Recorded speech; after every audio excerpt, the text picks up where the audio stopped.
Say alright, so first and foremost, I want to give our praises to Yahweh, Ba'ashem, Yahushua, Ba'ashem, Rakash. We say the man, say apostles and elders of agreements on well, our teachers are apostles and the truth. And we say, Salah, come to the pushing the truth and say, day and day out in the continuing season, and season, Mr. Shalom. And once again, some scriptures, I'm basically going to this article here, as you can see. It say NYC and other major cities offering kids 100 and other incentives to get the job. You understand? To get the job. So basically what they're doing, they want to pay kids $100 to get the job. And this is the time that we're in. You know, you're seeing how much stuff they want to basically do now coming on to the end of the year and the beginning of the new year coming.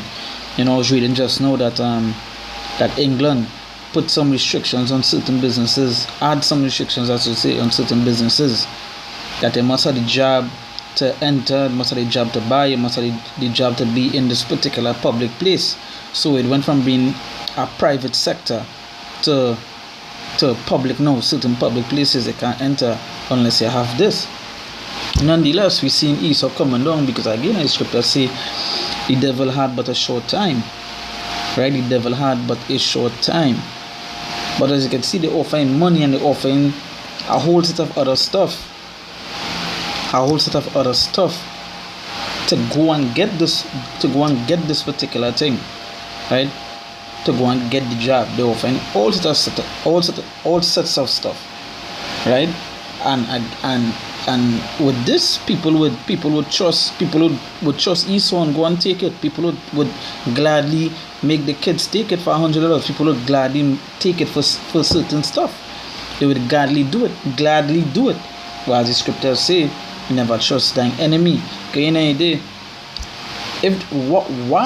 why is it that this thing they wanted to take it so bad that they're giving you incentives? Question and ask yourself that why is it so important that they give you incentives to take this particular thing? No, one of the reasons why they would tell is that plenty debts, they're trying to slow down the spread and all this other stuff. But they never did this for other diseases. They never did this for other plagues. But for this particular one here, they want to give you incentives. They want to give you certain stuff. So nonetheless, this is the book of Ecclesiastes, chapter 12, verse 10. It said, "Never trust thine enemy, for like as iron rusted, so is his wickedness." Because we see in it, just because he's giving you incentives to make you feel good and certain stuff, you still can't trust your enemy. You still can't trust your enemy because it has something that in your background pertaining to this. Watch how much incentives are they giving you. Watch how much restrictions that they put on you, so you can basically go and take this thing. But so much information come out that this disease not deadlier than previous disease that we had. You understand? It have plenty other sicknesses that they never give you incentives to go and take certain stuff. They never put restrictions. But this particular one, they want to do that. So then how could they trust the enemy? Because they know they have agendas at hand. They know they have this thing set up that they want to do. And especially how much information come out. See, we continually repeating it that November, December month, January month, how much things are there these months coming here that they want to bring, they want to unleash. You understand? Again, as I mentioned before, because why? The devil know he had but a short time, so he coming down to us. You understand? So it say, book of Ecclesiastes 12 verse 10, it say, "Never trust thine enemy, for like as iron rusted, so is his wickedness." So is his wickedness, and our wickedness never going. That wickedness will always be there. People, basically what you is a lab rat.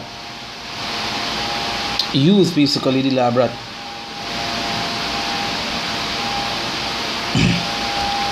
It say,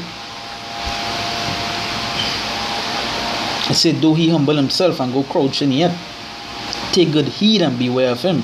And that is something that you have to do. Now a Jake that in this world that basically for this world he you know he and the mindset of pleasure and the mindset of that kind of mindset. He not going and take heed. He not going and be aware of the enemy. He just going and hide $100. Alright, cool. Son, how much children he have to go and take it. Alright, the ban me from doing this. You know what? We go ahead. So then we're going to take heed of the enemy. They're just going to fall straight into the trap. You understand?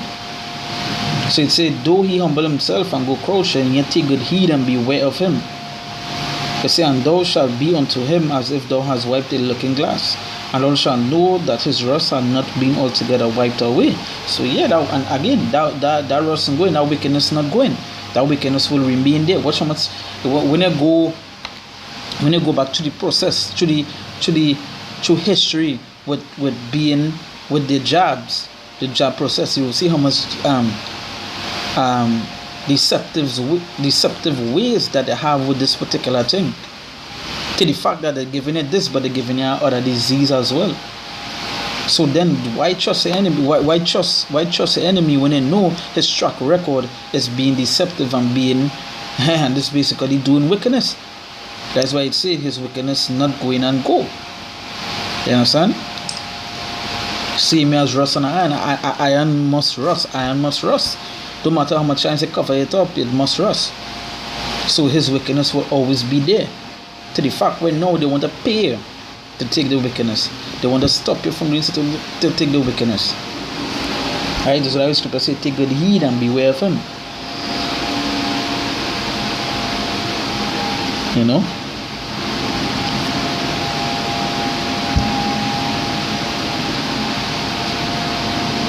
I'm going to jump to verse 16.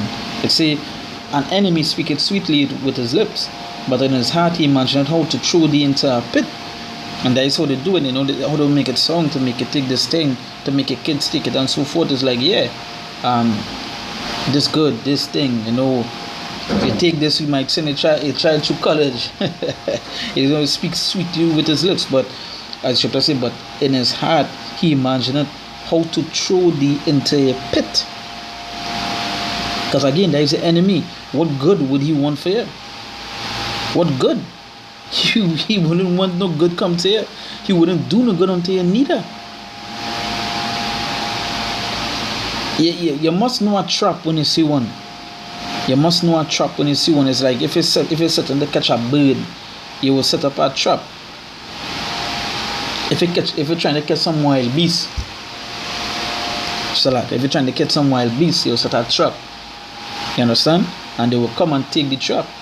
But eventually it's a trap, and the latter end of that trap is to catch them and destroy them.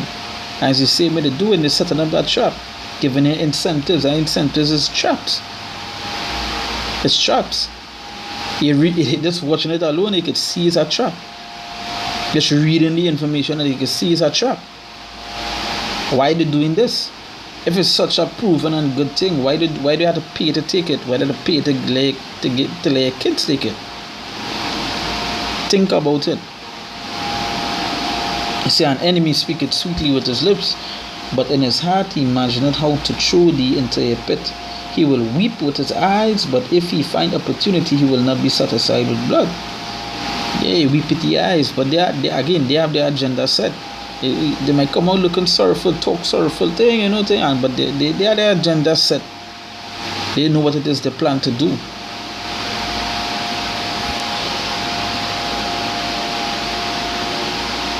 And then that is to show you how